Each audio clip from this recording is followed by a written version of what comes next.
Sí, muy bien. Damos inicio. No sé si se oyó. Sí, el malletazo. Ahí está ya. Damos inicio a la sesión. Esta es una sesión extraordinaria para el festejo del 110 aniversario de la Revolución Mexicana. Bienvenidos a todos, consocios y consocias, en esta sesión extraordinaria de nuestra querida Sociedad Nuevoleonesa de Historia, Geografía y Estadística, que dedicaremos a conmemorar este aniversario en el que se cumplen 110 años de los inicios de la gesta revolucionaria. En esta quiero resaltar la presencia de don Hugo Castro Aranda, quien es el presidente de la Sociedad Mexicana de Geografía y Estadística, y quien en este encierro pandémico nos ha puesto frente a la pantalla para revisar los últimos 100 años de la historia, de nuestra historia, desde la muerte de Carranza hasta la reconformación del país con el general Lázaro Cárdenas, en el que nos ha permitido participar a muchos de nuestros socios. Bienvenido, don Hugo. Está en su casa. Muchísimas. Aprovecho el momento para agradecerle a la maestra Miriam Funes, quien está detrás de esta sesión de Zoom, pues fue necesario pedirle a la Sociedad Mexicana de Geografía y Estadística, que amablemente accedió, pues el mío presentó algunas fallas. Bien, nuestra sociedad ha tratado los temas de la Revolución Mexicana. Y desde que empezó esta mesa directiva, y tuvimos el ciclo de conferencias Zapata a 100 años de su asesinato, en el que vimos a través de los ojos de los expertos compañeros que trabajaban esos temas y expusieron las diferentes facetas del caudillo y con ello su entorno y su época. Invitamos a todos los interesados de la historia a escuchar estas pláticas y estuvieron muy concurridas. También en Montemorelos vimos a Felipe Ángeles a 100 años de su fusilamiento. Exploramos los momentos históricos en los que el país pretendía estar en calma y organizado, con una constitución moderna y social en la que podía decirse que estaban incluidas todas las demandas de los grupos sociales que lucharon en la revolución. Ahora, nuestros consocios, continuando con el discurso de la historia, nuestra historia reciente, nos exponen los años posteriores a la lucha armada a partir de 1914, llegando a 1940. Nos llevarán de la mano y a través de la historia a los años de la reconstrucción del país para entender los principios de un país moderno que se va integrando poco a poco al siglo XX, a la industrialización, al comercio internacional y con ello al concierto mundial de las naciones. Para los historiadores, este repaso al vuelo de los últimos 100 años nos convoca a pensar y repensar la historia y a reescribirla con la mirada puesta en la reconsideración de los hechos y nuestro enfoque noristense, revalorando nuestra posición como parte de una región norteña, pero a la vez integrante de una nación mexicana.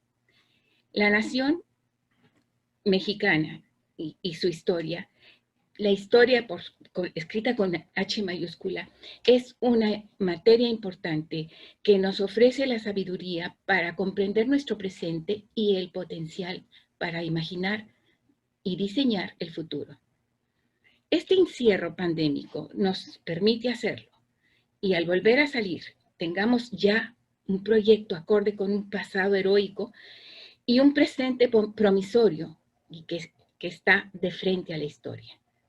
Agradezco su atención y paso la voz a Jorge Covarrubias, que va a ser el moderador de esta reunión. Muchas gracias a todos.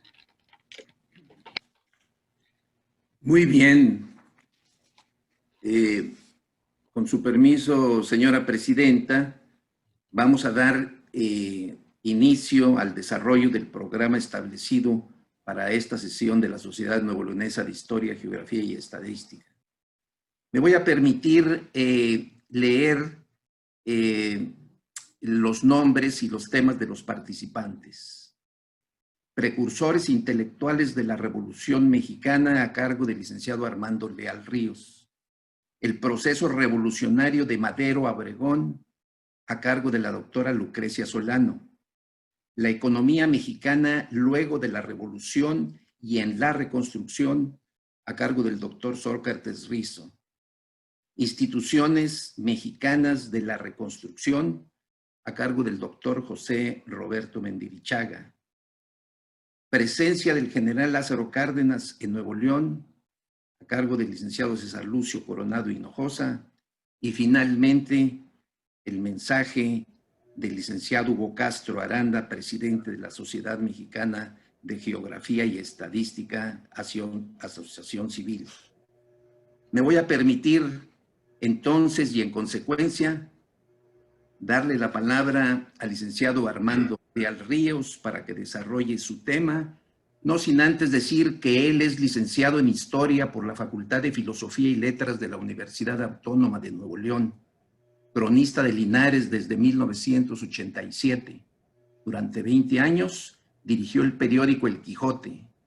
Ha sido diputado local y diputado federal. Recibió las medallas Alfonso de León y José P. Saldaña. Uno de sus libros es Linares, capital de Nuevo León. Pertenece a la Masonería del Estado y a la Sociedad Nuevo Leonesa de Historia, Geografía y Estadística y a la Asociación de Cronistas de Nuevo León, de la que ha sido su presidente en 2 ocasiones. Tiene la palabra el licenciado Armando Leal Ríos. Con el permiso del moderador de esta reunión, nuestro compañero licenciado Jorge Covarrubias, saludo con mucho afecto a nuestra presidenta, licenciada Almelisa Reyes de Rizo, y significo la presencia del licenciado Hugo Castro Aranda, presidente de la Sociedad Mexicana de Geografía y Estadística, a quien le damos, por supuesto, la cordial bienvenida a este estado de Nuevo León, siempre generoso con todos los que concurren prácticamente a la memoria histórica. Un saludo afectuoso para todos y cada uno de los socios de número de la Sociedad Nuevo Leonesa de Historia, Geografía y Estadística. Amigos todos. El periodismo crítico de los hermanos Ricardo, Jesús y Enrique Flores Magón impulsaron el movimiento revolucionario armado que pondrá fin al gobierno dictatorial de Porfirio Díaz, 1890-1910. Las manifestaciones de rebeldía contra el gobierno de Díaz tuvieron su máxima expresión en la rebelión de Tomochic, ocurrida en el estado de Chihuahua, en un poblado de la Sierra Madre Occidental. Sus pobladores, mayormente mestizos, inconformes contra los caciques locales y la pérdida de autonomía frente al proyecto centralista del porfiriato, declararon su resistencia al gobierno central. Los enfrentamientos con el ejército concluyeron con la orden terminante del gobierno de Díaz de poner fin a la rebelión con el exterminio del pueblo. La actitud represiva del gobierno de Díaz para conservar el poder al precio que fuera marca los tiempos del periodismo crítico que ya se manifestaba en pequeños informativos en algunas regiones de la República Mexicana, teniendo como ejemplo a un periodismo demandante de democracia en la capital de la República, centro del poder político del porfiriato.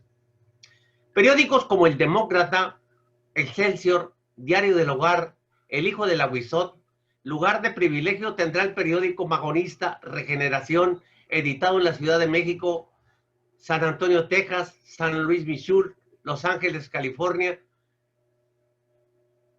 De igual importancia lo será el periódico Revolución, editado en Los Ángeles, California, y Tierra y Libertad, que circulaba en el Distrito Federal. En 1908 también se editan proclamas revolucionarias en la ciudad de Los Ángeles, California, lugar donde Ricardo Flores Magón tiene un histórico encuentro con el periodista norteamericano John Kenneth Turner, a quien le manifiesta las atrocidades del gobierno de Díaz en la represión sangrienta que se comete en el Valle del Yaqui, en Sonora, y la deportación de familias enteras de esa etnia rumbo a los enequenales de Yucatán, condenados de antemano al trabajo forzado, a la muerte. La entrevista de Kenneth Turner con el mayor crítico del porfiriato, Ricardo Flores Magón, hará que el periodismo norteamericano se interese en investigar las atrocidades del régimen del gobierno de Díaz en la tierra misma de la casta divina, en Yucatán, donde los dueños de las fincas henequereras hacen y deshacen con la dignidad y la vida de los indios mayas. Señalo la denuncia que hace el periodista norteamericano John Kenneth Turner en su libro México Bárbaro, acerca de las atrocidades a que son sometidos los enganchados o bien sancionados con penas menores que son enviados por el gobierno porfirista a Valle Nacional, en Oaxaca. La descomposición política que muestra el gobierno de Díaz después de la represión del gobierno contra los huelguistas de Cananea, en Sonora, en las textileras de Río Blanco, en Veracruz, anuncian la tormenta revolucionaria que ya se ventila en las páginas de los periódicos bajo la influencia magonista. Los hermanos Flores Magón, Ricardo, Jesús y Enrique, tuvieron en sus órganos informativos un fuerte sostén político y de influencia de sus ideas revolucionarias. Además, sumaba la combativa presencia de los clubes que se formaban a la sombra del Partido Liberal Mexicano, donde formaba lista los luchadores sociales de prestigio como Juan Sarabia, el nuevo leonés, Maestro Antonio I. Villarreal, Librado Rivera, Manuel Sarabia, Rosalío Bustamante. Bajo las banderas ideológicas de lucha política para suprimir la reelección, la pena de muerte para presos políticos, exigir la educación elemental hasta los 14 años, reducción de la jornada de trabajo, establecer salarios mínimos y poner fin al latifundio, el Partido Liberal Mexicano marcó distancia del movimiento maderista que luchaba en los frentes políticos por la democratización del poder de la República.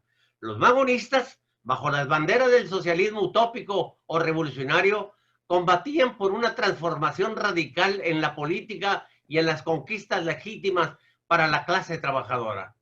Luchaban los magonistas contra el gobierno, el clero y el capital económico, encontrando coincidencias con los revolucionarios zapatistas. La correspondencia escrita entre Ricardo Flores Magón con el propio Emiliano Zapata era cordial y correspondida. No así con los villistas que apoyaron a don Francisco I. Madero, quien se manifestaba a favor de una revolución política sin contenido social, y afirma Ricardo Flores Magón que Madero llama a una revolución burguesa carente de propuestas sociales y que su lucha era insuficiente. En el año de 1918, Flores Magón publicó el Manifiesto del Partido Liberal con una visión anarcocomunista y dice: es deber de nosotros, los pobres, trabajar y luchar por romper las cadenas que nos hacen esclavos. Dejar la solución de nuestros problemas a las clases educadas y ricas es ponerlas voluntariamente en sus garras. Y agrega: nosotros los plebeyos, nosotros los andrajosos, nosotros los hambrientos y los que no tenemos un terrón donde declinar la cabeza, los que vivimos atormentados por la incertidumbre del pan de mañana para nuestros compañeros e hijos, no tenemos otra salida que una revolución radical que cambie este sistema oprobioso de gobierno. Los militantes del Partido Liberal Mexicano, bajo el liderazgo de Ricardo Flores Magón, fueron Librado Rivera, Manuel Sarabia, Rosalío Bustamante, quienes, al igual que los hermanos Flores Magón, fueron irredimibles enemigos del porfiriato, y desde las páginas de los periódicos El Demócrata, El Hijo del Aguizot, El Diario del Hogar de Filomeno Mata, fueron precursores de la Revolución Mexicana que se da inmersa en esa lucha de clases por el poder de gobierno. Ricardo Flores Magón, ideólogo precursor de la Revolución Mexicana, utilizó la proclama escrita en los periódicos magonistas, El Hijo del Aguizot, El Hogar. Después de una lucha intensa, indoblegable, con las raíces del porfiriato, se mostró inflexible en su revolución de intención social. Fallece en prisión en los Estados Unidos, en Leavenworth, habiendo sembrado sus ideas de justicia social, que finalmente muchas de ellas fueron contempladas en la Constitución de 1917. El 5 de febrero de 1917 se juraba un nuevo documento, una nueva Constitución mexicana que contemplaba, como fueron las banderas de lucha de los magonistas, leyes que obligaban a la educación laica y gratuita para todos los niños de México, leyes que obligaban a los latifundios a ceder sus tierras a quien las trabaja y derechos obreros laborales justos para la clase trabajadora. Los nombres de los magonistas, Ricardo, Jesús y Enrique, y los líderes del Partido Liberal Mexicano, Antonio I. Villarreal, Andrea Villarreal, Librado Rivera, Manuel Sarabia, Rosalío Bustamante, Filomeno Mata, Antonio Díaz, Soto y Gama, quedaban en la historia, asociados a la lucha social que fue la Revolución Mexicana. Los medios de información, impulsados por los hermanos Flores Magón, que propiciaron el movimiento radical que puso a un pueblo en armas para acabar con un régimen de gobierno anacrónico, corrupto y en plena descomposición social, cuyos basamentos fueron aniquilados por el pueblo que exigía leyes justas para las clases obreras y que se devolviera la tierra a sus legítimos dueños, los campesinos. El fuego de rebeldía social contra el gobierno de Porfirio Díaz fue alimentado por el pensamiento revolucionario de Ricardo Flores Magón y quienes con él defendieron los ideales de justicia social del Partido Liberal Mexicano, los cuales finalmente fueron inscritos en la Constitución Mexicana de 1917 en los artículos 3º, 27 y 123. Gloria eterna para quienes soñaron y lucharon por un México con justicia y de respeto a las leyes, los hermanos Flores Magón, los periodistas que combatieron con sus plumas, que convirtieron sus plumas en armas demoledoras contra la infame dictadura de Díaz y lograron finalmente el triunfo de la Revolución Mexicana. Muchas gracias.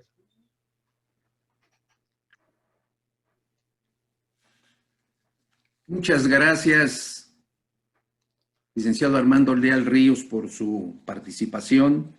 Y a continuación, con el título El proceso revolucionario de Madero a Obregón, escucharemos a la doctora Lucrecia Solano, no sin antes decirles a ustedes que ella es originaria de Torreón, Coahuila, licenciada en Economía por el Tecnológico de Monterrey y maestra y doctora en Historia por la Universidad Iberoamericana.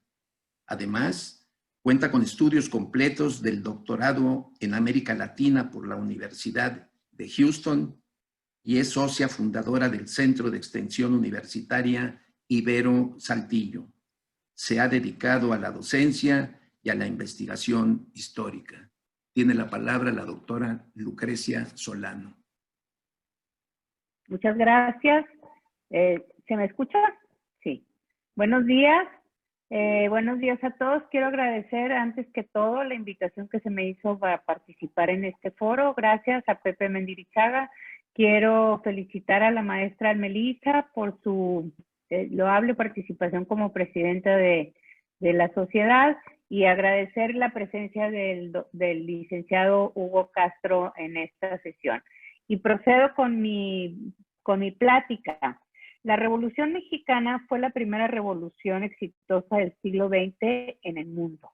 La mentalidad de la época intervino de una u otra forma en la formación de nuevos modelos culturales. Es algo en lo que voy a enfatizar, a los nuevos modelos culturales. De hecho, no se puede hablar solo de una mera guerra civil, sino también de una guerra cultural que va a simbrar la cultura y el carácter del mexicano, y ahora vamos a ver por qué.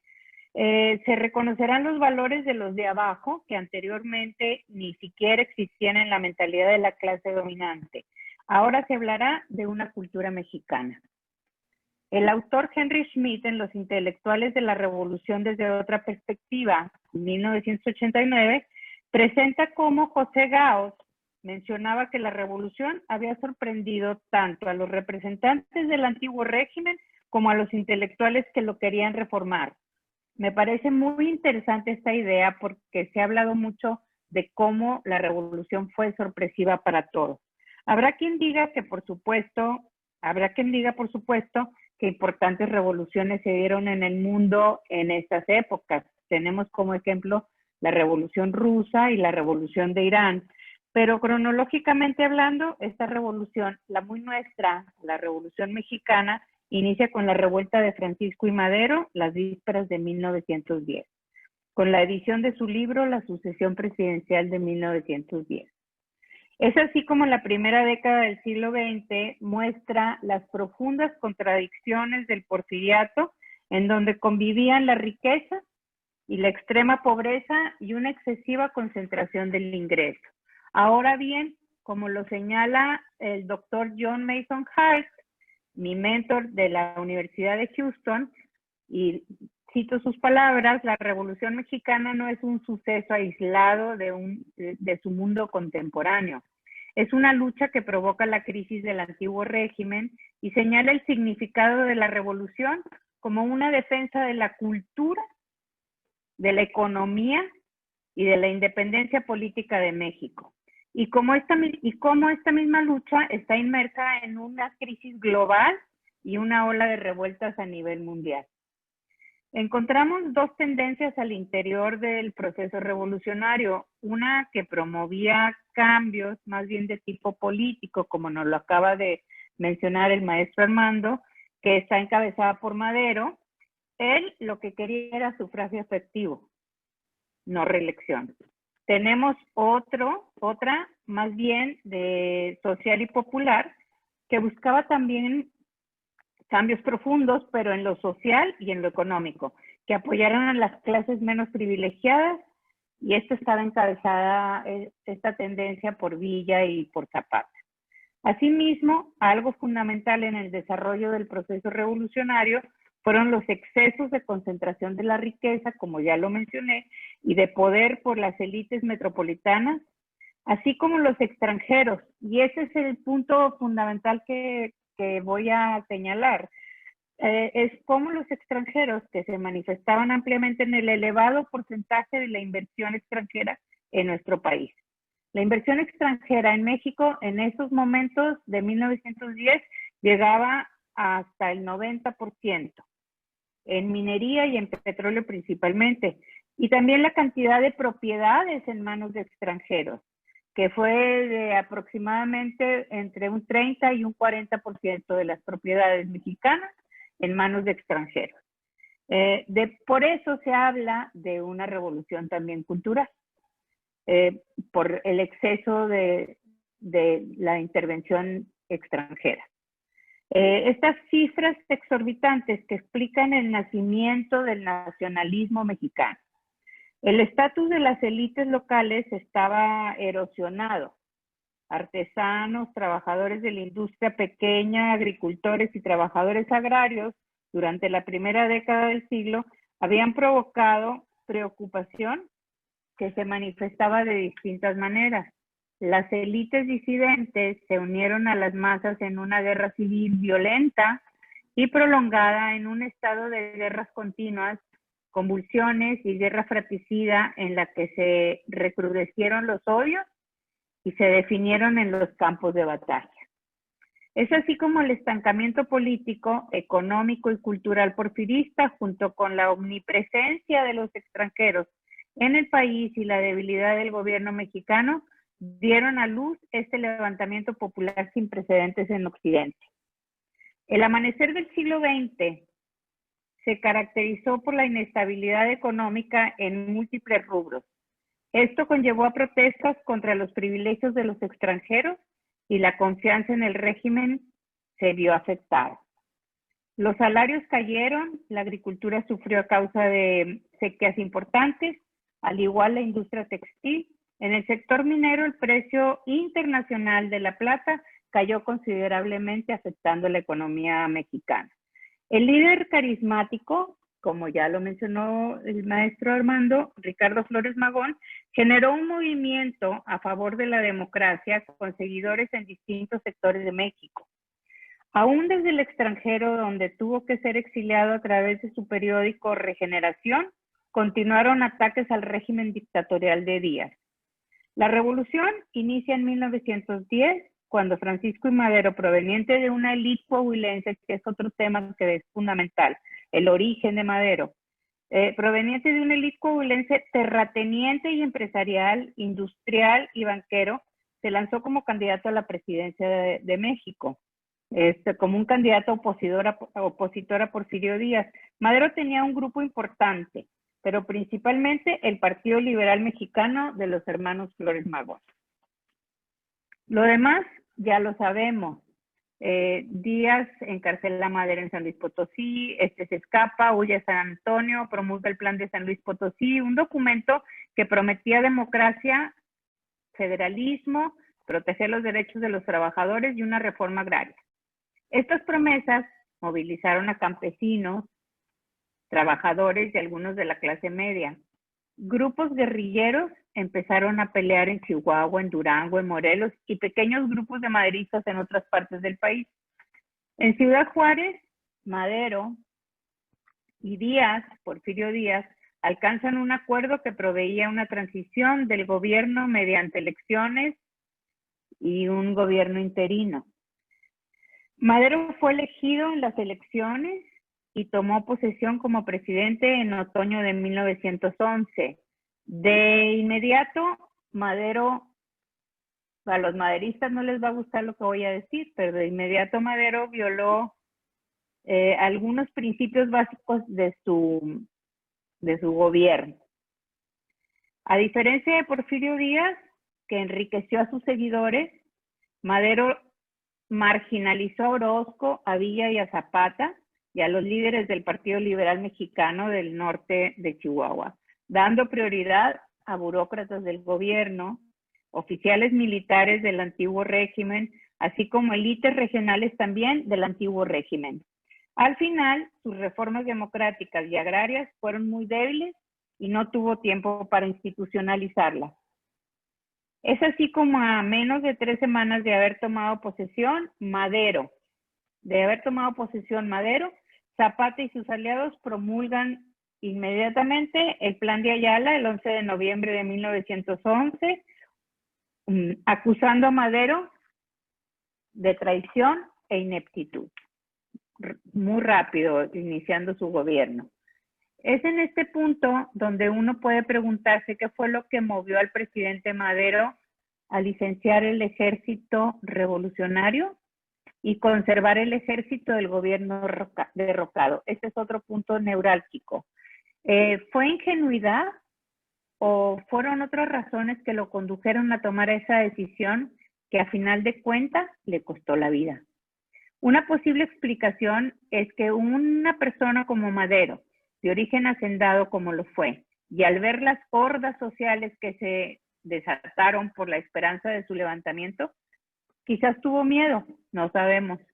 Era un cambio político el que él buscaba. Quizás tuvo miedo de no poder controlar esas fuerzas y por ello se quedó con el Ejército Federal. Y será precisamente Carranza quien no esté de acuerdo y mantenga en Coahuila las fuerzas irregulares, base del futuro ejército constitucionalista. En eso no estuvieron de acuerdo Madero y Carranza. Ahora bien, después de algunos meses, conocemos el trágico desenlace de Madero, mediante el pacto de la embajada, la más turbia intervención estadounidense en nuestra política nacional, y la decena trágica, pero durante el cual se levantaron en armas las tropas federales contra el gobierno mismo que liberaron a Félix Díaz y a Bernardo Reyes. Huerta había entrado en tratos con los sublevados y se sumaba a la conspiración. El papel del embajador Wilson fue deplorable, fomentando la conspiración. Torturaron a Gustavo Madero, el hermano del presidente. Posteriormente serían asesinados el presidente Madero y el vicepresidente Pino Suárez, no sin antes obligándolos a firmar su renuncia. Tras dichos asesinatos y el control del poder por Victoriano Huerta, el gobernador de Coahuila, coterráneo de Madero, Venustiano Carranza, pero de distintos orígenes,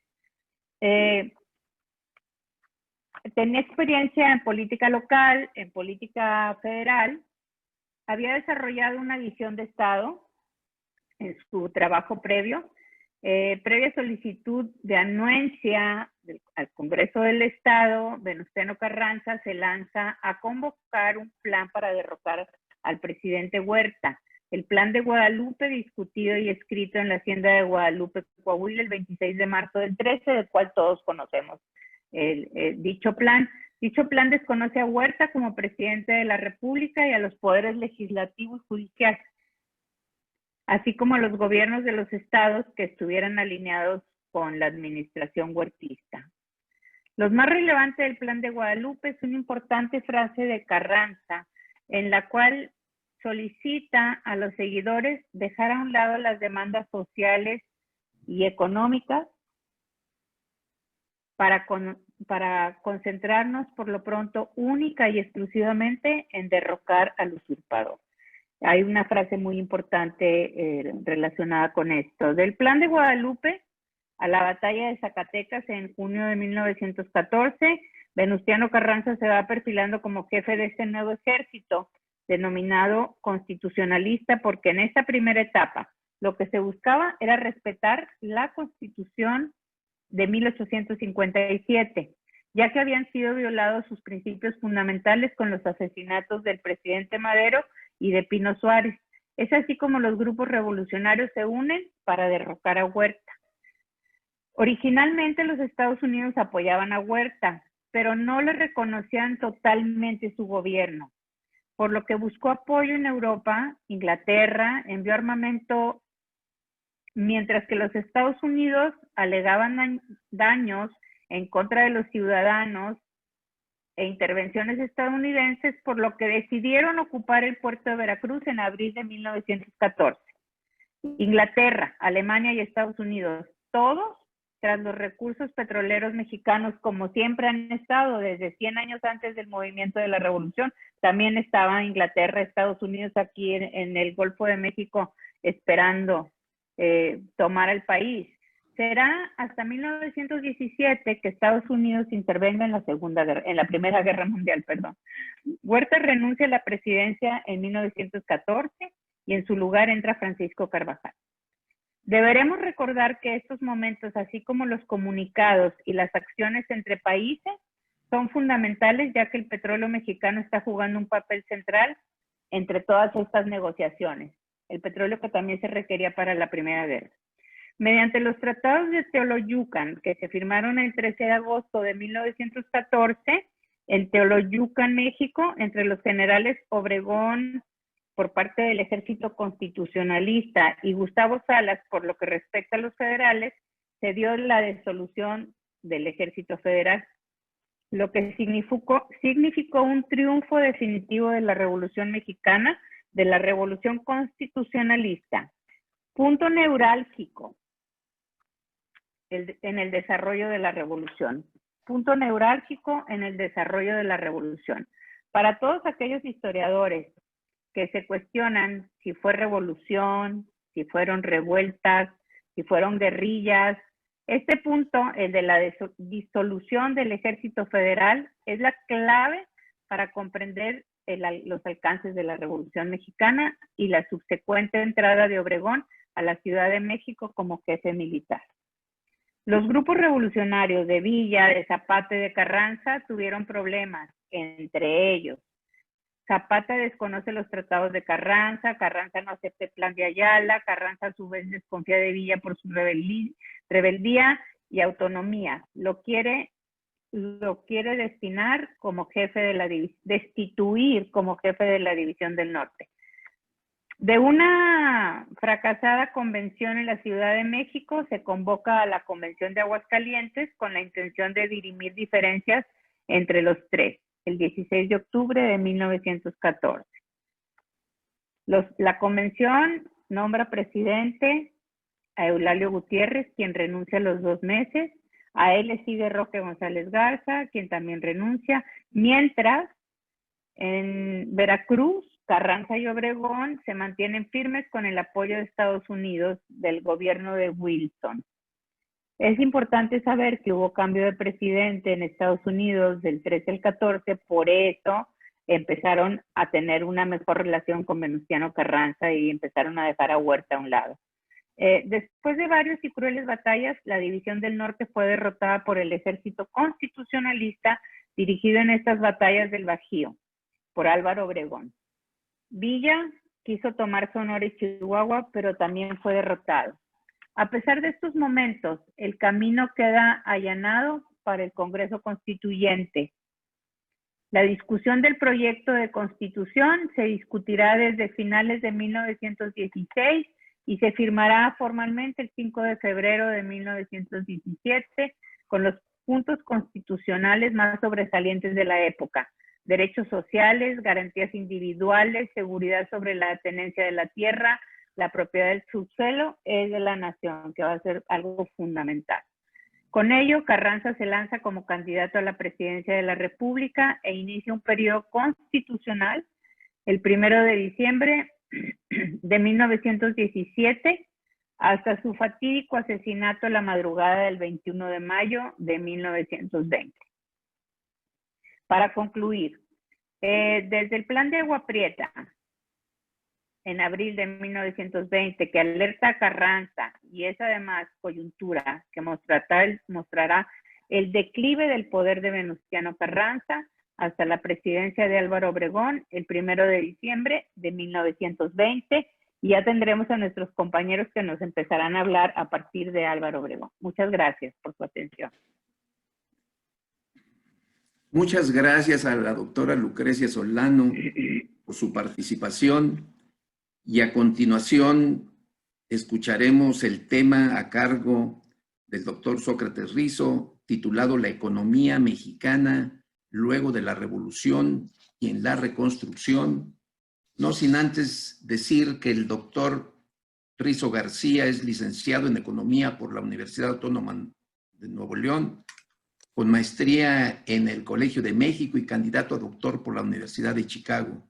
Tuvo diversos cargos en el gobierno federal, incluyendo el de director general de Política Económica y Social. Es catedrático de Economía en varias universidades del país. Ha sido diputado federal por el Distrito Federal, alcalde de la ciudad de Monterrey y gobernador del estado de Nuevo León. Escuchamos al doctor Sócrates Rizo García. Pues después de estas dos brillantes exposiciones, ahora entraré a ver aspectos económicos y quizás con muchos datos fríos. Primero, agradezco la amable invitación de nuestro maestro José Roberto Mendrichaga para participar en este coloquio con el tema de la economía mexicana. Como antecedente, abordaré brevemente el período porfirista. Auge y crisis económica en el porfiriato. Veamos la gráfica número 1. Donde se expresa precisamente la tasa de crecimiento del Producto Interno Bruto Real. La gráfica número 1 se expresa la tasa de crecimiento del Producto Interno Bruto Real de 1901 a 1910. El despegue económico durante el porfiriato se da principalmente como consecuencia del abaratamiento de los costos de transporte de los servicios ferroviarios. Veamos algunas cifras. Para 1985 se habían construido en México apenas 963 kilómetros, pero 10 años después había 10.537 y para 1910 la red ferroviaria tenía 19.748 kilómetros. Según Summerhill, los beneficios para la economía de los nuevos servicios de carga por ferrocarriles, medidos como ahorro social directo, significaban el 20% del PIB en 1900 y 40% en 1910. Por otro lado, la falta de un mercado financiero eficiente, la rigidez en la movilidad de la mano de obra para crear un mercado de trabajo y el deterioro de los términos de intercambio comercial de México con el exterior, todo ello, aunado con una desigual distribución del ingreso que reducía el crecimiento del mercado interno, fueron las causas económicas que limitaban el crecimiento en la era porfirista. En resumen, la gráfica 1 se ilustra la volatilidad del crecimiento económico entre 1901 y 1910 y se observa el derrumbe económico de los 3 años previos al estallido de la revolución. Con esto quitamos esta gráfica. Segundo punto, inestabilidad en el periodo 1911-1929, el inicio de la recuperación económica. Después de 35 años de autoritarismo y centralismo político porfirista, ¿verdad?, que ya fue claramente expuesto por los anteriores ponentes, después de 35 años de ese autoritarismo basado en un tenso sistema de alianzas y complicidades, México pasó por 18 años de inestabilidad de 1911 a 1929. Empezaré por señalar que el efecto económico más importante de la guerra civil se deriva del impacto que tuvo la reducción en el transporte ferroviario, las acciones predatorias sobre el sistema bancario y la anarquía en el sistema monetario y financiero. La economía mexicana, después de la incertidumbre y ajustes realizados, inicia su recuperación económica a partir de 1916 y con los programas de reconstrucción creó nuevas instituciones y organizaciones económicas. Para 1920, la economía mexicana empezaba a recuperarse del colapso económico y demográfico derivado de la Revolución Armada. Veamos ahora la gráfica número 2, en donde se expresa en esta gráfica número 2 un panorama general estadístico de las altas tasas de crecimiento del PIB en México de 1922 a 1933. La gráfica número 2. Como pueden ustedes observar, con excepción de 1924 y 1927, el Producto Interno Bruto Real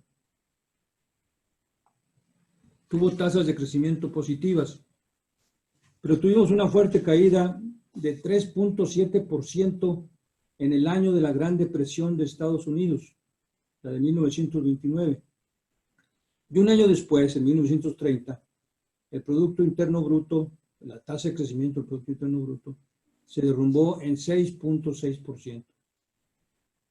Aunque se presentó una recuperación en 1931 de 3.5%, esta no fue significativa. Y en 1932 tuvimos una enorme caída de 14.8% en el Producto Interno Bruto Real, como se observa en esa gráfica. Un efecto de corto plazo de la Gran Depresión de 1929, la Gran Depresión americana, que tuvo impacto mundial y desde luego un gran impacto en nuestro país, ¿verdad? El efecto de corto plazo fue que las exportaciones mexicanas disminuyeron 63% de 1928 a 1932, pero su efecto negativo se redujo porque las exportaciones mexicanas de plata y petróleo fueron menos afectadas, pues la plata se usaba como metal para moneda y la demanda derivada de la revolución automotriz que incrementó la demanda del petróleo, cuyo precio se mantuvo estable. Después de 1932, México entró en un proceso de fortalecimiento del mercado interno mediante sustitución de importaciones. Y la manufactura se convirtió en el principal motor de crecimiento. Entre 1932, el punto más bajo del ciclo económico, y 1940, el Producto Interno Bruto de México creció en promedio 5% anual, la industria en 10.2% anual y la agricultura 2.8%. Todo esto fue creando condiciones para un crecimiento sostenible de la economía en el largo plazo. En los primeros años de la Gran Depresión, la de 1929, el gobierno mexicano aplicaba una política ortodoxa de finanzas públicas moderadas, de austeridad para evitar déficit público, que podríamos hoy llamar un enfoque monetarista y otros le llamarían procíclico porque reforzaba la caída de la actividad económica. Y esto no ayudaba a la recuperación. Así, de 1929 a 1932, el gasto gubernamental fue recortado 23%, lo que resultó en un superávit en las finanzas públicas, en 1930 y 1931. En estos 2 años, la oferta monetaria, dinero en circulación, se redujo en 60%, con un natural efecto deflacionario en la economía. Sin embargo, en 1932 hubo un viraje hacia políticas heterodoxas, impulsadas por el entonces secretario de Hacienda, Alberto J. Pani, quien con el apoyo de Calles abandonó el patrón oro y aumentó el medio circulante de plata. Con las reservas de plata del Banco de México respaldó también la emisión de papel moneda. Dicha oferta de dinero creció rápidamente sin que provocara inflación y la economía empezó a recuperarse. Con la emisión de billetes respaldados con las reservas de plata del Banco de México, la oferta de dinero aumentó 31% en 1931 y para 1936 había aumentado 76%. En estas condiciones, a partir de 1932, hubo 4 años de crecimiento económico que permitió incrementar los ingresos fiscales y ayudaron a implementar los proyectos gubernamentales de mediados de los años 30. Se presentó una breve recesión en 1937, pero con la expropiación petrolera y el estallido de la Segunda Guerra Mundial, la economía mexicana se recuperó en 1939 y 1940. Los dos que corresponden a los 2 últimos años del gobierno del general Lázaro Cárdenas. Alan Knight concluye que en ese tiempo el Estado mexicano demostró tener voluntad para adoptar una política contracíclica sin enfrascarse en un populismo irresponsable. Varios lineamientos de política económica se conjugaron para impulsar la recuperación económica. Por un lado,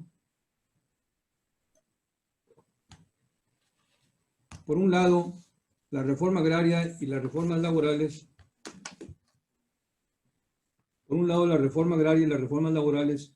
Al mejoraron el poder de compra de la población, incrementaron la demanda interna y el crecimiento del PIB.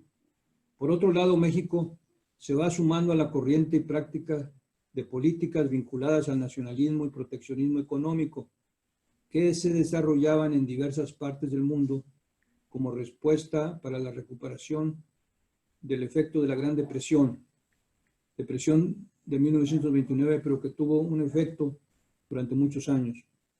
Y todo esto significaba para México un cambio de paradigma económico, del libre mercado y limitaciones, o sea, cambiar de libre mercado y limitaciones presupuestarias del gobierno que prevalecían antes de la Gran Depresión Americana de 1929, a un enfoque y a una política más orientada al proteccionismo de la industria local, en lugar de dejar libre el flujo de importaciones y sin cobrar aranceles.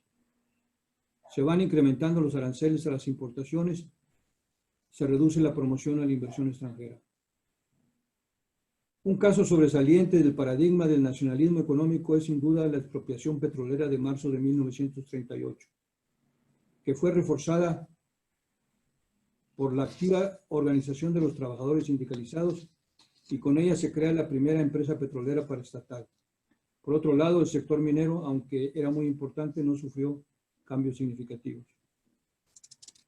Con la fuerza ideológica de la revolución y las circunstancias económicas nacionales e internacionales, se va fortaleciendo la rectoría económica del Estado y evolucionando hacia un crecimiento hacia adentro y dando prioridad a la sustitución de importaciones y finanzas públicas más activas para sostener el crecimiento y posteriormente reducir las presiones inflacionarias. Último punto. Se consolida la reconstrucción después del gobierno de Cárdenas. Aunque nuestra ponencia se centra en la década de los años 20 y 30, considero relevante echar un vistazo rápido a los años posteriores para evaluar el impacto de largo plazo de los primeros gobiernos de la reconstrucción. Veamos ahora la gráfica número 3.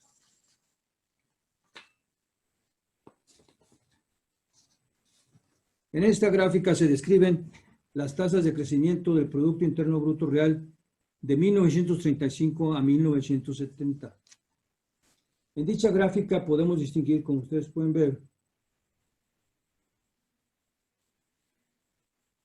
que de 1935 a, se distinguen dos periodos. El primero de 1935 a 1956, cuando hubo un crecimiento promedio del PIB del 5.6%, acompañado con una inflación relativamente alta del 10.1%, promedios. Mientras que hay un segundo periodo,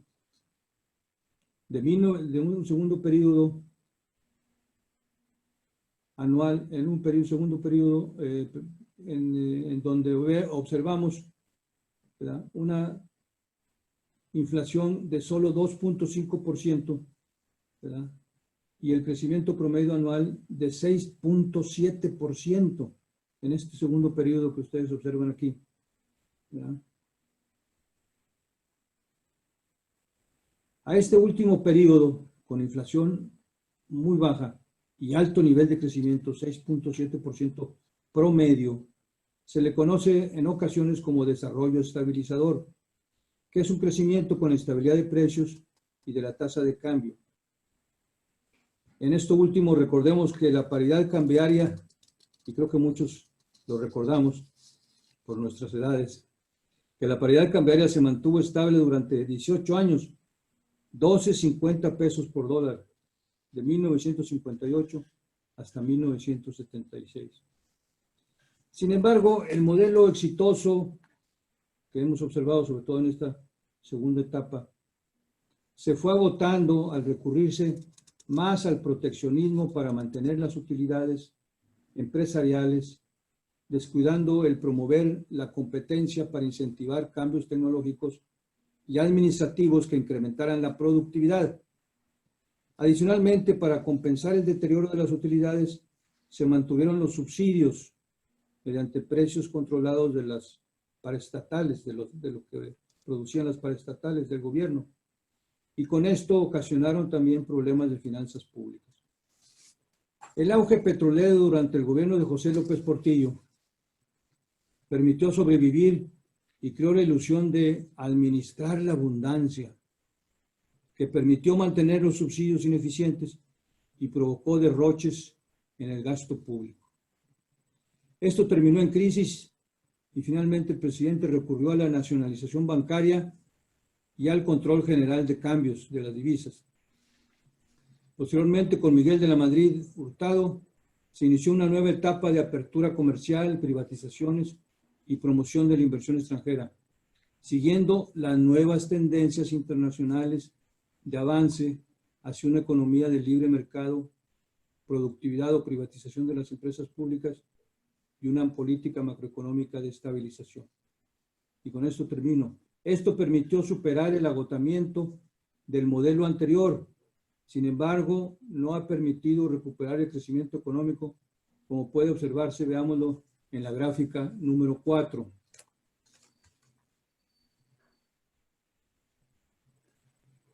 En la gráfica número 4, en donde se presenta el crecimiento promedio del Producto Interno Bruto en esas primeras 4 décadas. Ustedes pueden ver, superior al 6.7%, superior al 6%.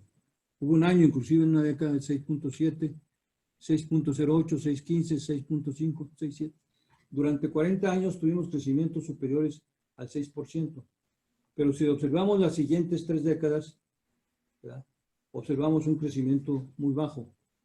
Y en la gráfica están 3 décadas del 90, del 2000 y hasta el 2010, pero ahí en el texto se menciona que en el periodo 2011 a 2018 se estima un crecimiento promedio de alrededor del 2%. O sea, mientras que en las 4 décadas anteriores había un crecimiento superior al 6%, en las siguientes 4 décadas hay un crecimiento que difícilmente llega al 2%. Todo esto puede ser muy interesante y podríamos discutir mucho. Sin embargo, esto quizás es tema para otra reunión. Por lo pronto, termino con la encomienda que me dieron y les agradezco mucho su atención. Muchas gracias al doctor Sócrates Rizo por su participación. Y a continuación, bajo el tema Instituciones Mexicanas de la Reconstrucción, escucharemos al doctor José Roberto Mendirichaga, quien nació en esta ciudad en 1944. Es licenciado en Filosofía por la Universidad de Guadalajara, maestro en Letras Españolas por la Universidad Autónoma de Nuevo León y doctor en Historia por la Universidad Iberoamericana. Es catedrático de 1974 a la fecha y ha impartido cursos de Filosofía, Letras e Historia. Es autor de una docena de libros individuales y colabora en varias revistas académicas y de divulgación. Es profesor emérito de la Universidad de Monterrey. Tiene la palabra José Roberto Mendirichaga. Licenciado Covarrubias, muchas gracias por la presentación. Maestra Almelicia Reyes, presidenta de esta Sociedad Nuevo Leonesa de Historia, Geografía y Estadística. Licenciado Hugo Castro Aranda, presidente de la Sociedad Mexicana de Geografía y Estadística. Integrantes de la mesa y compañeros socios. Después de haber escuchado estas tres ponencias que nos han introducido y desarrollado los temas de la revolución, primero los antecedentes por parte del licenciado Leal Ríos, sin los cuales no hubiera podido el maderismo surgir, ¿verdad?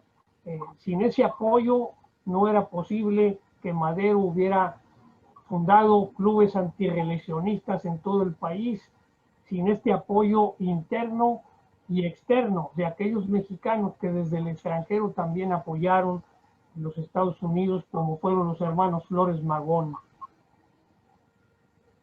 Madero llega a la presidencia con una mayoría aplastante y sin embargo se espuma, se va el agua por entre las manos de ese gobierno que apenas dura 13 meses o algo por el estilo y no crea propiamente instituciones, es decir, no llega a consolidarlas como ya la misma doctora Solano señaló, y habría que decir con todo que algunos dos logros importantes serían las estaciones de experimentación agrícola, que fueron 13, y el Departamento del Trabajo. Pero es poco, ¿verdad? Por ahí Charles Cumberland dice que fue el fracaso no de una persona, sino fue el fracaso de la nación. O sea, no recibió el debido apoyo. La prensa interna, muchísimos otros elementos internos dieron al fracaso con el proyecto maderista, más la intervención extranjera, como lo dijo claramente la doctora Solano.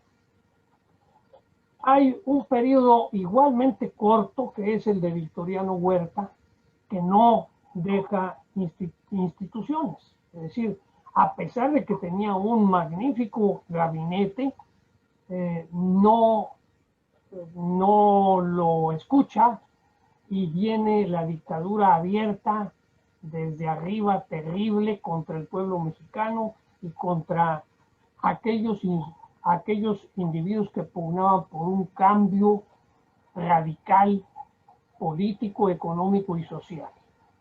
Entonces es un capítulo negro de nuestra historia que hay que tenerlo presente.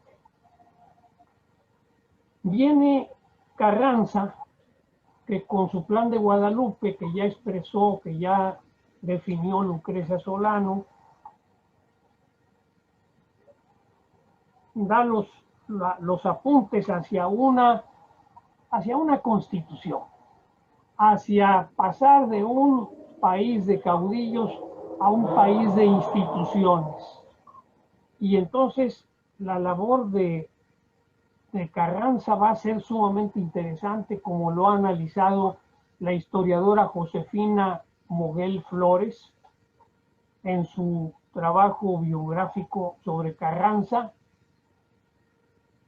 porque él va a institucionalizar al país. Es truncado su trabajo por el grupo de sonorenses y llegamos al periodo de Obregón. Si me pudieran poner la lámina, agradecería mucho, porque Eso me ayuda a ir siguiendo. En el caso de Obregón, las dos instituciones muy importantes van a ser la reapertura de la Universidad de México, de la Universidad Nacional y la Secretaría de Educación Pública con José Vasconcelos al frente. Desde luego el trabajo de Vasconcelos va a ser impresionante, va a auxiliarse de los artistas que le van a dar todo el apoyo, de los maestros que van a ejercer una vocación de misioneros en todas las áreas del territorio mexicano. Y pudiéramos decir que en lo internacional también sería los tratados de Bucareli. El tratado de Bucareli porque va a permitir esa soberanía nacional necesaria en el uso de suelo que había quedado relegada, olvidada, y que él quiere clarificar incluso para beneficio de su propio gobierno, para que tenga un reconocimiento de los Estados Unidos. Recordemos que aquí lo que se estaba dando también es México como botín por parte de los europeos y por parte de los norteamericanos. No sé si ha cambiado mucho esta situación o nos mantenemos igual. Creo que nuestra riqueza nacional es mucha y sería lamentable desperdiciarla en un momento como el actual. Pasamos a Plutarco Elías Calles, que quitado el aspecto de la persecución a la iglesia, que sería el negrito del arroz o sería la mancha también infamante, después de contemplar que el pueblo mexicano era mayoritariamente católico, no era sino 30,000 evangélicos en el país cuando se da la guerra cristera. Pero olvidemos ese capítulo, hablemos del estadista, porque sí, Calles es un estadista, un hombre que ve a largo plazo, y aquí el doctor Rizo nos habló del Banco de México, que fue una institución fundamental para asegurar a los ahorradores y a los mismos bancos de posibles quiebras, adelantándose mucho a lo que otros países harían, inclusive Estados Unidos. Nos adelantamos 20 años gracias a Plutarco Elías Calles, Alberto Pani, a Manuel Gómez Morín. ¿Qué otras cosas realiza muy bien Calles? Bueno, sigue el impulso a la Secretaría de Educación, nada más que ya con un concepto diferente. Si Vasconcelos va hacia una educación laica, pero tomando muy en cuenta el sedimento católico, Moisés Sáenz irá hacia la visión protestante, hacia la visión norteamericana, ¿sí? Con todo, logra bastante en materia tecnológica. No quiere decir que no haya hecho nada, hizo muchas cosas y buenas. Como todo en esta vida, ¿no? Hay cosas buenas y hay cosas malas, ¿sí? Los hombres y las mujeres no atinamos en todo. Nos equivocamos en algunas y mayoritariamente creo que acertamos en las más, yo diría.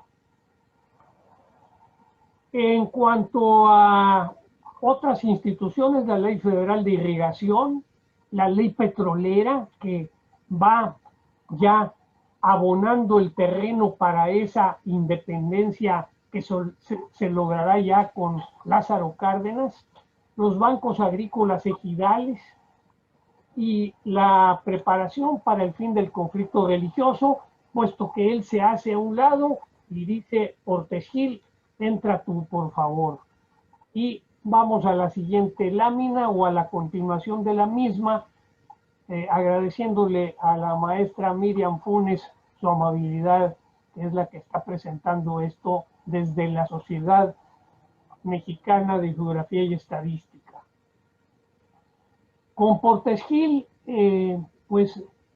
se diría que logró poco, ¿no? Logró bastante. Logró la firma del modus vivendi con la Iglesia, el fin del conflicto religioso, la fundación del Partido Nacional Revolucionario, idea de Plutarco Elías Calles, pero que Portes Gil la lleva a efecto, y unas elecciones controvertidas, pero necesarias. Tenía que haber elecciones, esa era la finalidad. Para eso entró Portes Gil y lo logró a medias, porque hubo violencia, pero muchas veces no está en manos de la autoridad todo. También los ciudadanos somos responsables de esto. Vamos con Pascual Ortiz Rubio, que ya ratifica esa libertad de cultos y que pues sufre el ingeniero Ortiz Rubio, que es considerado como, siempre ha sido considerado como un hombre honesto, justo, cabal. Le dan un susto terrible, ¿no? Porque hay un atentado el día que toma posesión. Entonces eso lo marca y lo deja ya en una condición de temor, ¿no? Renuncia a los 2 años y entra Abelardo Rodríguez, que ya establece Petromex, que es el antecedente de Petróleos Mexicanos, la creación de la Nacional Financiera, el Banco Nacional Agropecuario y de Obras Públicas, estas instituciones económicas que, como ha explicado el doctor Rizo, han sido fundamentales para el crecimiento económico del país. Finalmente, Lázaro Cárdenas, que es el que va a crear más instituciones en esta reconstrucción, porque don Abelardo Rodríguez inaugura el 29 de noviembre de 1934, inaugura el Palacio de Bellas Artes, pero luego Cárdenas, ahí digo yo conclusión, no, más bien ya estaba concluido con Abelardo Rodríguez y lo que hace Cárdenas es ponerlo en operación, ¿sí? Ahí estaba el palacio, pero había que darle vida, con exposiciones, conciertos, talleres, todo lo demás, y eso lo va haciendo Cárdenas. Lo mismo la reivindicación del magisterio, el darle su lugar a los profesores, ¿sí? La importantísima función de los docentes en la creación de una identidad nacional.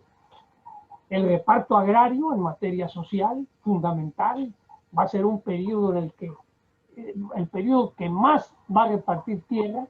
Después la creación del Fondo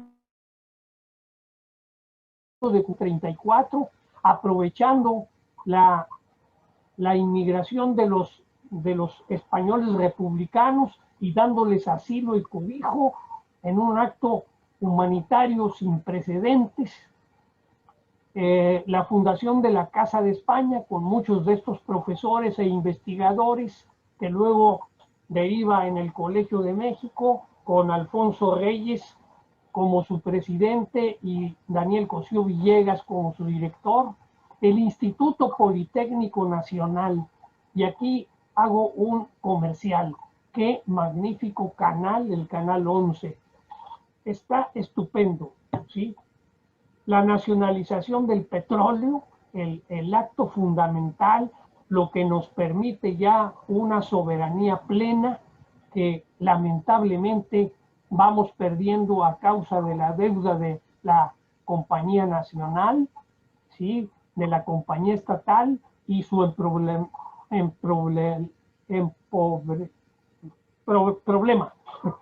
Se me trabó la lengua. Por otro lado, bueno, ¿y cómo responde el pueblo mexicano a este acto?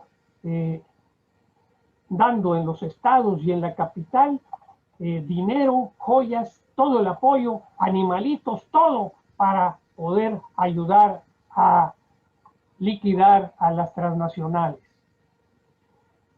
En este periodo también se funda la Comisión Federal de Electricidad, se funda el Fondo de Cultura Económica, la Editorial de Estado, y se funda un partido de oposición, Acción Nacional. Por último, como institución importante estaría el Instituto Nacional de Antropología e Historia, que primero se crea la Escuela de Antropología e Historia para formar a quienes luego darían servicio en el instituto, de quienes integrarían como empleados, como investigadores, como arqueólogos, como investigadores y arqueólogos e historiadores. Entonces es la fundación de la Escuela Nacional y también el instituto. Pues yo creo que este tema va a ser completado por el licenciado César Lucio Coronado, porque él va a hablar también del cardenismo, tomándolo también a nivel regional. Pero creo que con esto concluyo. Muchas gracias.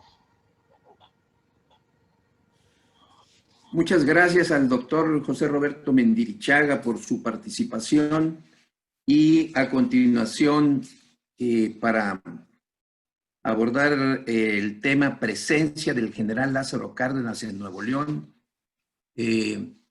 escucharemos la participación de César Lucio Coronado, que es licenciado en Derecho por la Universidad Autónoma de Nuevo León, con maestría en Derecho Comparado por la Universidad de Pensilvania. Ha sido 2 veces diputado al Congreso del Estado y regidor del Ayuntamiento de Monterrey, notario público en Nuevo León, apoderado legal de la Sociedad Nuevo Leonesa de Historia, Geografía y Estadística y socio distinguido de la misma, maestro de la Facultad de Derecho y Criminología de la Universidad y presidente de su Consejo Consultivo Externo. Tiene la palabra el licenciado César Lucio Coronado. Agradezco mucho la invitación para participar en este hermoso comunicación de pensamientos. Saludo con respeto al maestro Hugo, presidente nacional, Hugo Castro, de la Sociedad de Geografía, de una institución centenaria y que dignifica la cultura mucho en México. Bienvenido, maestro. Me toca mi suerte tocar el punto sobre la presencia de Lázaro Cárdenas aquí en Nuevo León. Voy a mencionar una de las acciones principales que se refieren a este régimen, que es la huelga de la vidriera Monterrey. Como antecedente tenemos que el crack de 1929 repercutió en México fuertemente, como en todo el mundo. A nosotros nos repercutió con empresas cerradas, gente sin trabajo, braceros que regresaban de Estados Unidos derrotados por la repatriación forzada en virtud de la depresión de la propia economía americana. En esos años de 1933 y de 1934, con el fuerte impulso que le estaba dando tanto desde el partido como desde el gobierno, el general Cárdenas, al sindicalismo, los obreros ferrocarrileros, mineros y petroleros se organizan sindicalmente para posteriormente construir la fuerza laboral que integró la CTM el 24 de febrero de 1936, la central única por la que siempre luchó y quiso realizar el general Cárdenas, dirigida en aquel entonces por el licenciado el poblano Vicente Lombardo Toledano, y después continuó posteriormente la labor de don Fidel Velázquez y sus compañeros, que la Conseja Popular han llamado los 5 lobitos. El cardenismo, pues, arribó al poder en el sexenio de 1934 a 1940, asociado estructuralmente con el movimiento obrero. Los días previos a la fundación de la 7M se originaron 604 huelgas y 150,000 trabajadores fueron movilizados. Monterrey fue un lugar propicio para estos movimientos. Sobre todo lo anterior, hubo una oportunidad para que el callismo, con unas declaraciones infortunadas que hizo, esta es la época que se llama el maximato, que el jefe máximo criticó las políticas laborales y sindicales de Cárdenas. Entonces se procedió a aprovechar estos momentos para retirar de importantes lugares que tenían en el ejército mexicano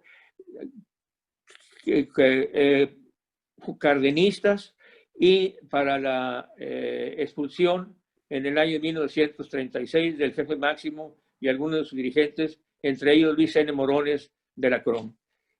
Luego, todo esto, lógicamente, produjo, para beneficio del cardenismo, una perfecta integración entre obreros, gobierno y propósito. En Nuevo León, a la sazón, Plutarco Elías Calles hijo había jugado la gubernatura del estado con la oposición del general Fortunato Suazua, de corte conservador, y por la clase obrera el candidato fue el conocido líder sindical Valentín Campa. No obstante el profundo triunfo de Suazua, el gobierno federal anuló la elección, alegando, vamos a decir, incompatibilidad de caracteres políticos y desarticulando grupos callistas incrustados en el ejército y otras posiciones clave. Todo esto le permitió al cardenismo el equilibrio del poder político en beneficio de su propio grupo.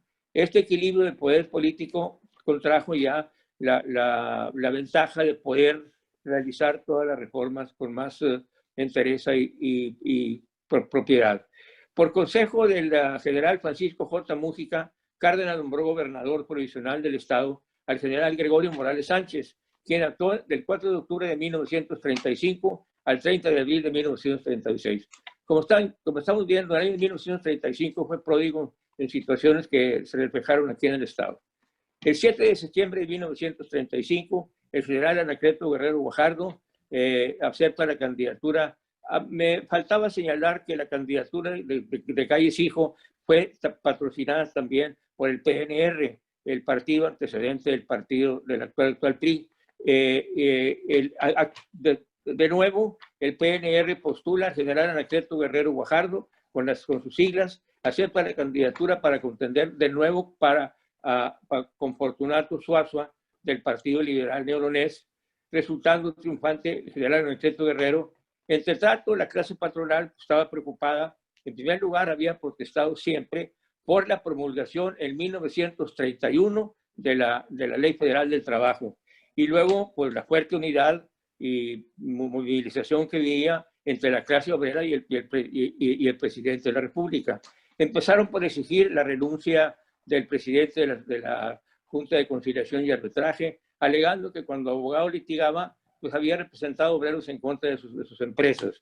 Y también hay una cosa que me llama la atención del general Guerrero, que no obstante su origen cardenista, pues cerró una escuela cooperativista que Cárdenas, impulsó mucho la organización cooperativa en aquellos años. Y todo lo que se corrió del mundo cultural, de la universidad, a los conocidos profesionistas de izquierda, el doctor Mateo Sáiz y el doctor Ángel Martínez Villarreal. Se dice que por idea de Graciano Sánchez, fundador posterior de la Confederación Nacional Campesina, se celebró aquí en Monterrey una importante reunión nacional agrarista, precursora de la CNC, precedida por el general Saturnino Cedillo y el licenciado don Emilio Portes Gil, entonces presidente del Partido Nacional Revolucionario.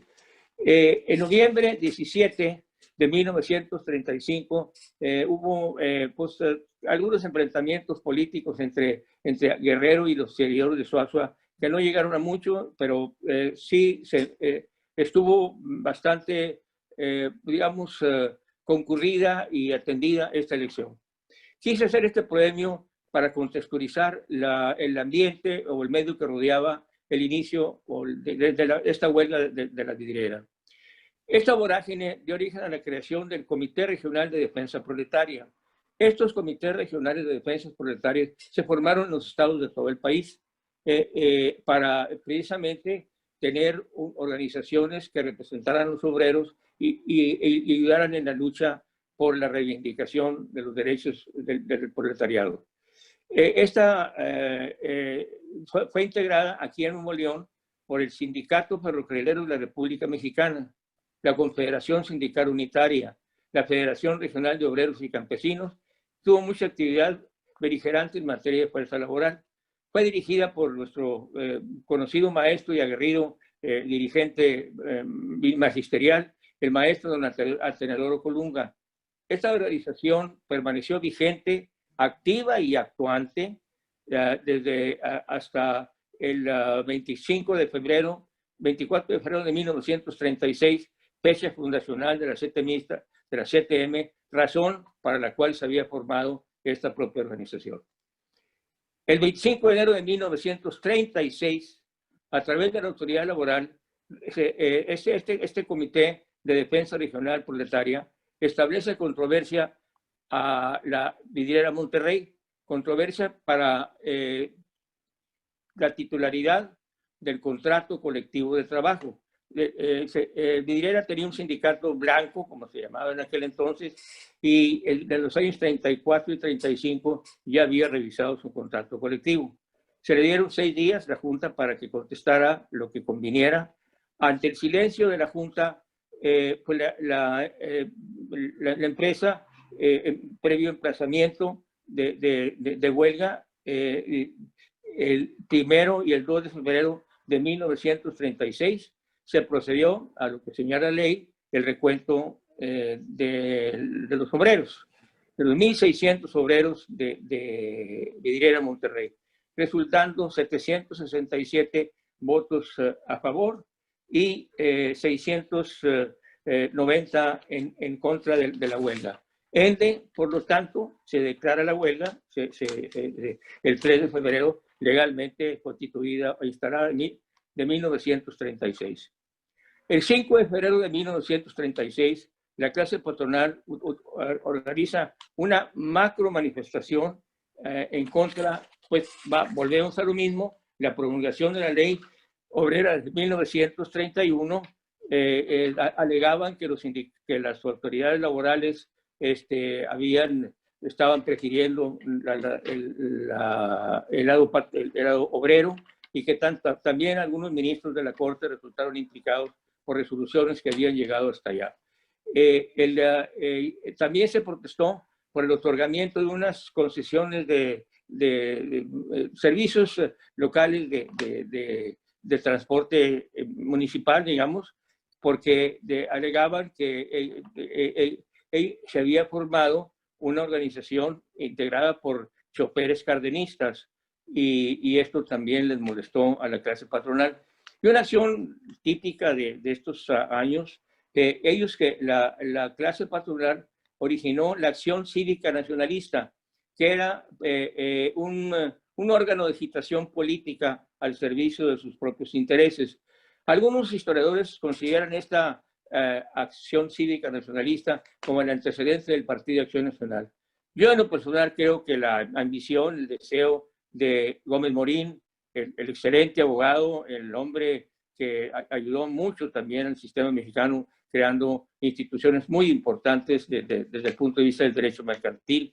La ambición de Gómez Morín, en mi personal opinión, era tener un órgano de participación política con acceso a las cumbres del poder, y pues no se equivocó. Ya vimos cómo la historia nos trajo la sustitución. Ante esta circunstancia, el día 7 de febrero de 1936, llega aquí el tren Olivo con el presidente de la República. Cárdenas estaba consciente que bajo esta atmósfera social se estaba dando la primera confrontación abierta de la clase laboral mexicana, sus empresarios, política del presidente de la República. quien por su lado les advierte que el riesgo de la lucha armada no se había acabado y que por parte hay que dialogar al respecto.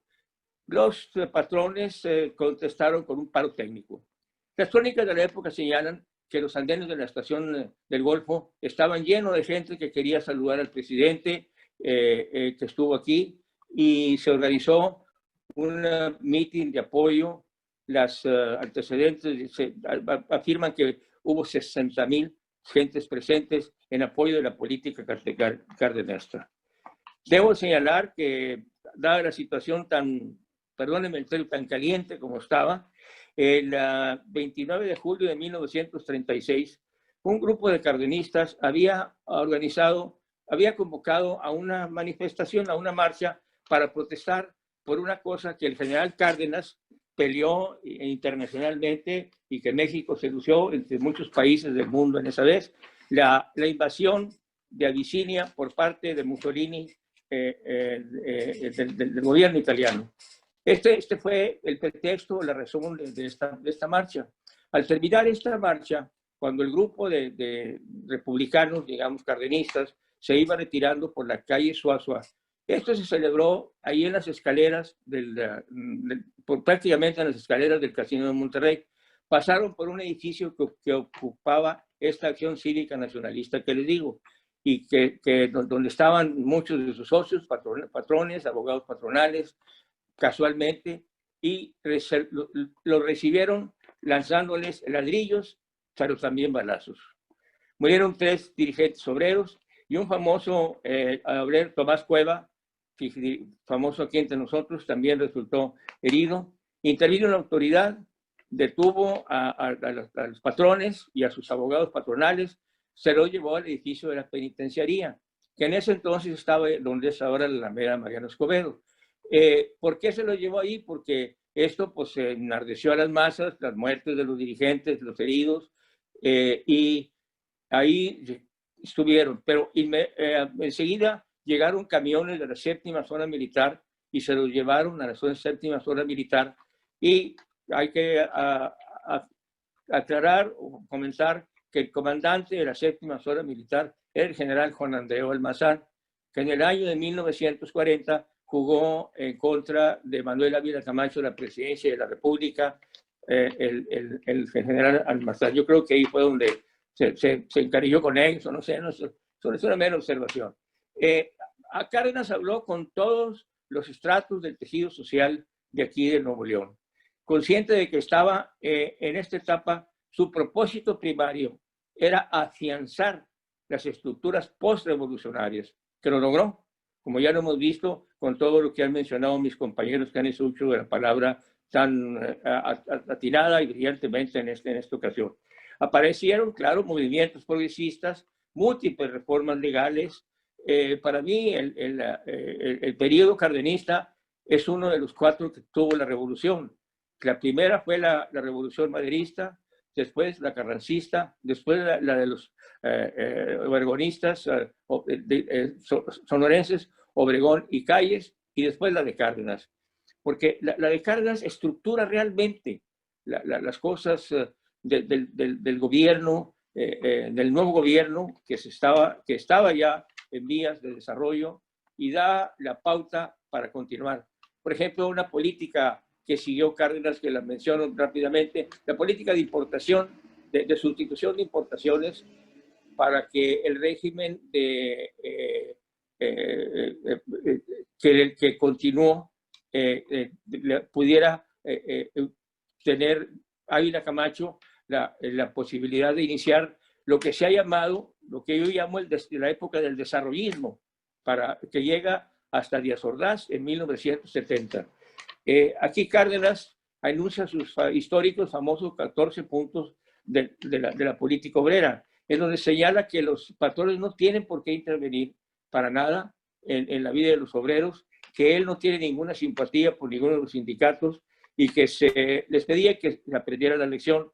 La clase patronal de Monterrey sí la aprendió y la clase laboral también la aprendió. Claro, hubo algunos años todavía de ayornamiento de todas estas situaciones, pero puedo decir, sin ambajes, que tanto el lado de capital del trabajo, el obrero y el industrial o capital, han coincidido mucho y hay un antecedente que lo quiero justipreciar, que tenemos muchos años de no tener huelgas aquí nosotros. Esto habla de la presencia del general Cárdenas aquí en Monterrey. Me faltaría ver lo de la cementera de Hidalgo, Cementos Hidalgo, pero ya en el tiempo conseguido no tengo tiempo, pero sí les digo que Cementos Hidalgo se hizo gracias a un préstamo de 400,000 pesos que les hizo el general Cárdenas.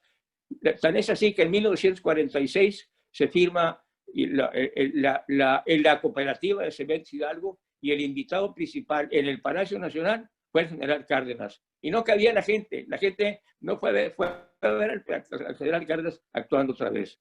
Muchas gracias y agradezco su tiempo y felicito a nuestra organización por honrar la memoria de, para mí, el mejor hombre de Estado que hemos tenido, que es el general Lázaro Cárdenas del Río. Muchas gracias.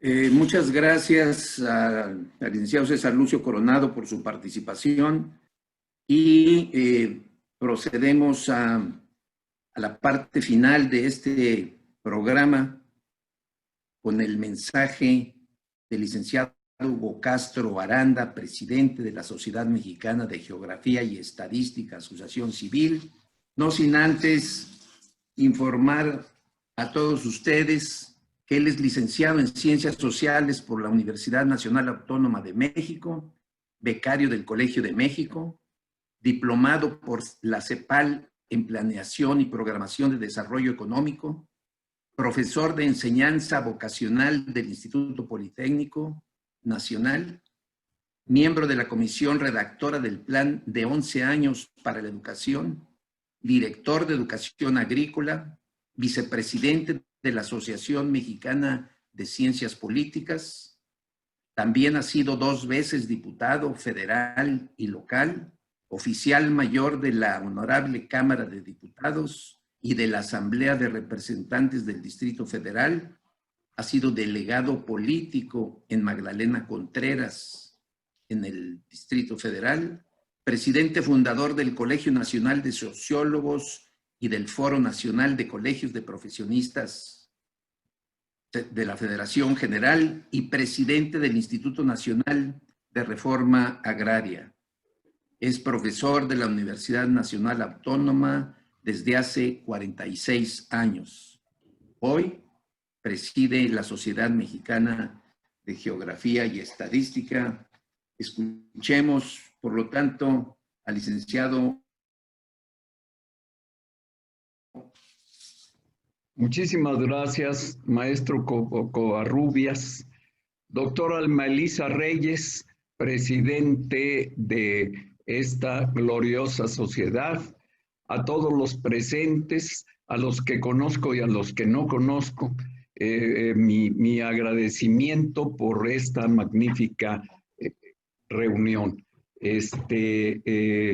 Entiendo que doña Alma Elisa Reyes quiere decir alguna cosa, de manera que antes de hacer uso de la palabra le pido a la maestra Alma Elisa Reyes que lo haga. Gracias, don Hugo.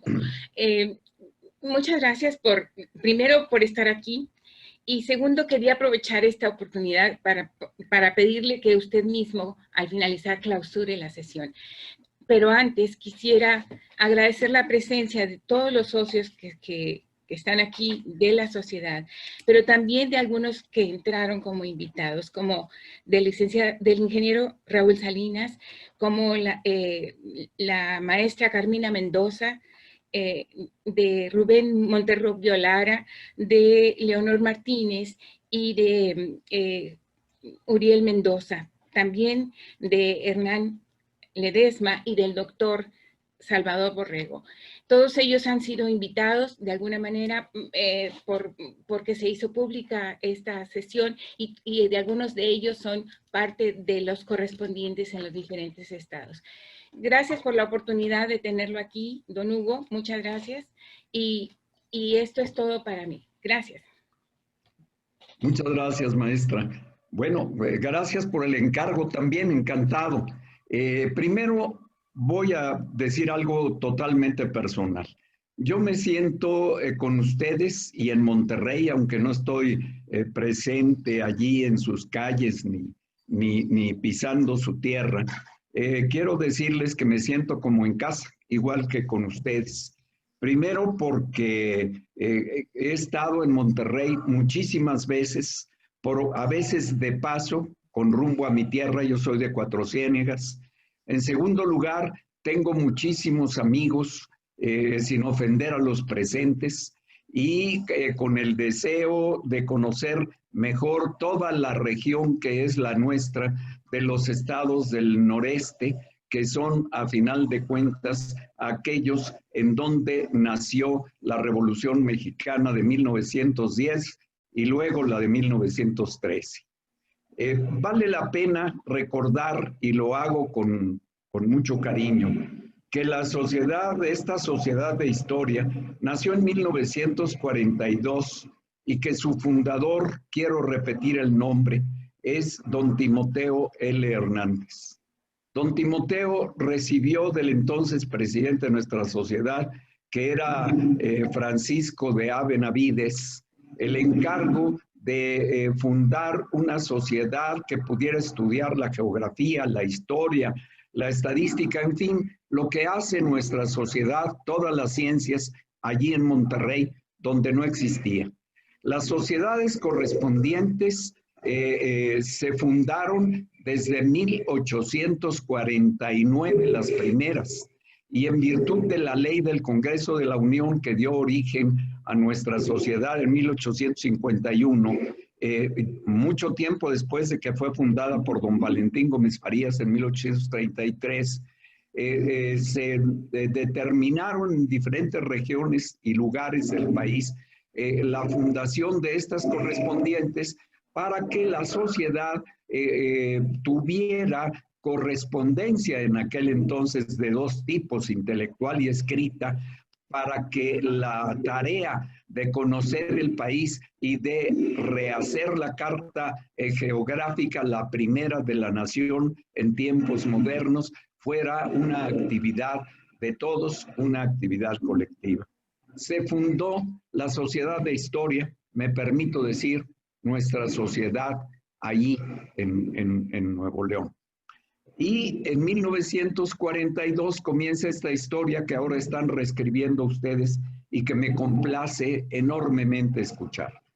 Gracias, yo soy hijo de un revolucionario que firmó el Plan de Guadalupe, y cuando escucho este recuento, no hago sino decirles a ustedes que vale la pena no solo reescribir la historia, no solo pensar en ella, sino reflexionarla, y todos los que estamos aquí deberíamos darnos a la tarea efectivamente de reescribir estos 100 últimos años de la historia del país. Nos hemos dado cuenta con la participación de muchos miembros de esta sociedad que felizmente nos han acompañado en el recuento sobre el diseño y construcción del Estado Social Mexicano, que comienza con la Guerra Civil y se consolida en 3 momentos: con la Constitución de 17, con los gobiernos de don Venustiano Carranza y finalmente con los gobiernos de don Lázaro Cárdenas, porque Lázaro Cárdenas siguió gobernando después de haber sido presidente de muchas maneras moralmente el país. En segundo lugar, como secretario de la Defensa Nacional en el Pacífico, en un momento muy complicado de nuestras relaciones con los Estados Unidos, que nunca han dejado de ser complicadas, lo siguen siendo, pero de cualquier manera hubo la presencia del país a través de quien había sido su presidente para conservar su integridad física y su integridad de soberana para seguir adelante. Quiero agradecer a todos quienes participaron hoy, a don Armando Leal Ríos, a doña Lucrecia Solano, a don Sócrates Rizo, al doctor José Roberto Medinichaga, se me hace bolas la lengua, sobre todo porque es la primera vez que pronuncio el nombre, así que me excuso, y al maestro César Lucio Coronado, que no es la primera vez que lo escucho, como a doña Lucrecia Solano, como a doña Alma, porque han participado en la Sociedad Nacional. Déjenme decirles a ustedes, digo Sociedad Nacional y los incluyo. La tarea principal que tenemos en este momento en el país al rehacer la historia o al pensar en la astronomía o al hablar de la física, nuestra sociedad es en realidad una sociedad multidisciplinaria, así nació, sirve para investigar y proponerle al país soluciones a los grandes problemas nacionales, y hoy estamos tratando de hacerlo juntos. Quisiéramos seguirlo haciendo juntos. Y esta es una de las razones por las que hoy comparezco ante ustedes, para decirles que estamos complacidos en extremo de la historia de esta sociedad de historia, valga la redundancia. De la historia que ha tenido en la ciencia y en el pensamiento, de la manera como se ha manifestado en el país, de la gran cantidad de publicaciones, pero todo esto merece ser conocido, mucho más comentado, y todos ustedes tienen el derecho y la obligación de participar con nuestros correspondientes de todo el país, y hacemos votos porque así sea, para que construyamos objetivos comunes. Una de las cosas que nos separa a veces a quienes pensamos y creamos es precisamente el método científico que nos obliga a criticar para después proponer. La crítica científica es muy importante, pero debe dar lugar posteriormente al acuerdo. La hipótesis precede a la crítica debe preceder al acuerdo, y el acuerdo debe preceder a la acción. La Sociedad Mexicana de Geografía y Estadística los saluda por mi conducto. Con esto quiero decir las otras 53 correspondientes que hay en el país. Con esto quiero decir los miles de pensadores que en esta sociedad, afortunadamente casi bicentenaria, por su propia voluntad y por su propio deseo, se han manifestado a lo largo del tiempo. Quiero decirles que yo he caminado muchas veces las calles de Monterrey, inclusive esas que desaparecieron con la Macroplaza, donde por cierto había una librería donde compré mi primera historia de Nuevo León, y ya no me acuerdo el nombre de la librería, pero pueden ustedes estar seguros que esa librería sigue presente en mi biblioteca y en la biblioteca de la Sociedad de Geografía y Estadística, porque compré 2 ejemplares de esa historia y uno está en la biblioteca de nuestra sociedad. Queremos, ahora que volvamos a abrir los 2 edificios que tenemos en el centro que fueron victimados por el terremoto de 2017 y que afortunadamente ya se van a entrar en proceso de reconstrucción para corregir los problemas que tiene, queremos que algún día vayan todos juntos. Cuando ya nos podamos movilizar, y como varios de ustedes, como yo, pertenecemos a un grupo de alto riesgo, si nos asomamos a aspirar a la puerta de nuestra casa, a muchos de nosotros pudiera que nos pegue el coronavirus y probablemente no la contemos. Pero lo más importante es que cuando ya podamos, sea porque se hizo la vacuna o porque la inmunidad de rebaño nos lo permita, que vayamos juntos a esas casas para que muchos de ustedes las conozcan y para que muchos de ustedes sepan que ahí está también arraigado su pensamiento y arraigada su pertenencia. Yo me siento parte de esta sociedad. No se me invitó a que presentara mi examen de ingreso aquí, lo presenté en México, pero me siento parte de esta sociedad, particularmente porque tengo parientes aquí, a la mayoría no los conozco. El último que conocí fue al doctor Roberto Villarreal, de quien muchos de ustedes se deben acordar, era mi primo, y sé que entre los Garza, los Villarreal, los Cepeda, tengo muchos parientes que arraigaron en esta tierra. Yo no me arraigué en Cuatro Ciénegas, me arraigué en México por fortuna y allí en nuestra sede, lo que ven ustedes a mi espalda es parte no de una biblioteca estrictamente mía, pero sí es personal, porque es una biblioteca de todos ustedes. Tenemos 100,000 volúmenes, el más antiguo es de 1504, tiene muchas cosas, tiene muchos pensamientos, son muchos amigos. Desde 1504, en este país nuestro, nos hemos venido dando la mano de generación en generación para construirlo. Lo que escuché el día de hoy de ustedes es la construcción moderna del país, que fue encabezada por algunos, pero hecha por todos. Y esto es lo más importante. Yo quiero dejarles, al mismo tiempo que esta imagen de la biblioteca y mi agradecimiento por haberme invitado, un propósito. Esta sociedad nuevo-leonesa de historia nació de un congreso que se celebró en Guadalajara, donde don Timoteo Hernández recibió el encargo, la petición de formarla. Era un congreso que continuaba el Congreso de Historia de 1937, ambos convocados por la Sociedad Mexicana de Geografía y Estadística. Yo desde ahora me propongo, en el año de 1921, en el año de 2021, cuando podamos hacerlo, hagamos de nuevo un Congreso de Historia presencial, allí en Nuevo León. Porque en Nuevo León, en 1937, hubo ese primer Congreso de Historia de historiadores mexicanos convocado por nuestra sociedad. Les propongo que honremos esa memoria. Les propongo que honremos aquel inicio y que convoquemos un Congreso Nacional de Historia en Nuevo León. Ojalá podamos ir muchos. Si no podemos ir muchos, siquiera que vaya 1 o 2 por cada estado de la República.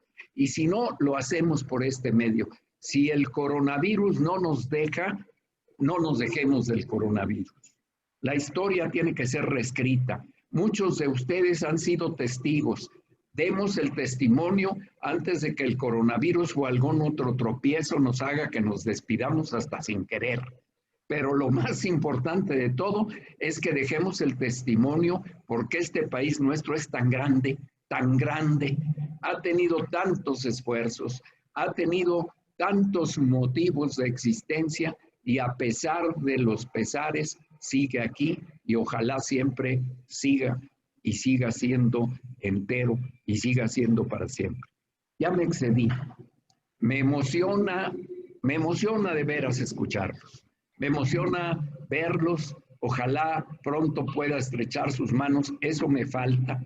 Creo que a ustedes también. Yo no me quedo conforme con verlos aquí en cuadritos. Me gustaría que nos hubiéramos ido a tomar un café en alguno de los que todavía quedan del Monterrey antiguo, aunque sea un café de chinos, para que nos hubiéramos saludado, nos hubiéramos despedido y nos hubiéramos prometido volvernos a ver. Eso es lo que les prometo, volvernos a ver y que nos veamos con el entusiasmo de un México que nos toca a todos, como hemos escuchado de lo que ustedes nos han dicho el día de hoy. Gracias, doña Alma Elisa Reyes, presidente de esta sociedad. Gracias a don Jorge Covarrubias por su conducción extraordinaria, puntual, medida, con voz hasta de locutor. Gracias a todos los demás por sus palabras. A los que no les tocó hablar el día de hoy, gracias por haber acuerpado todas estas expresiones. Les doy un abrazo y creo que me dieron el encargo de clausurar esta sesión. No lo voy a hacer con campana porque no me toca. Lo voy a hacer yo.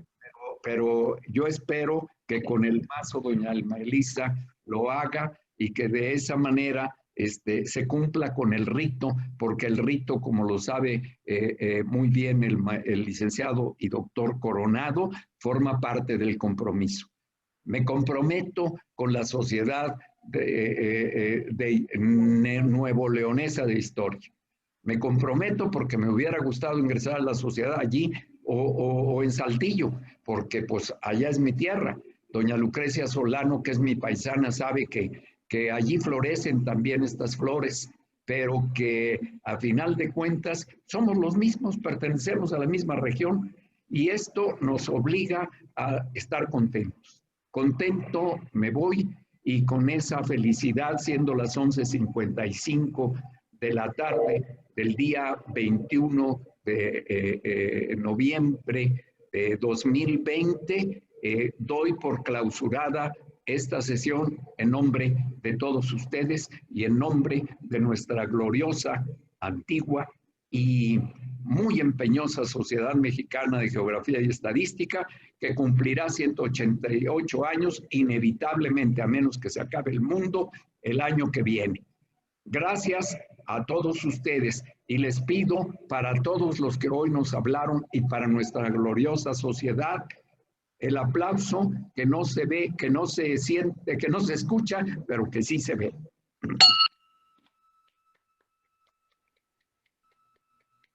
Muchas gracias, don Hugo. Muchas gracias.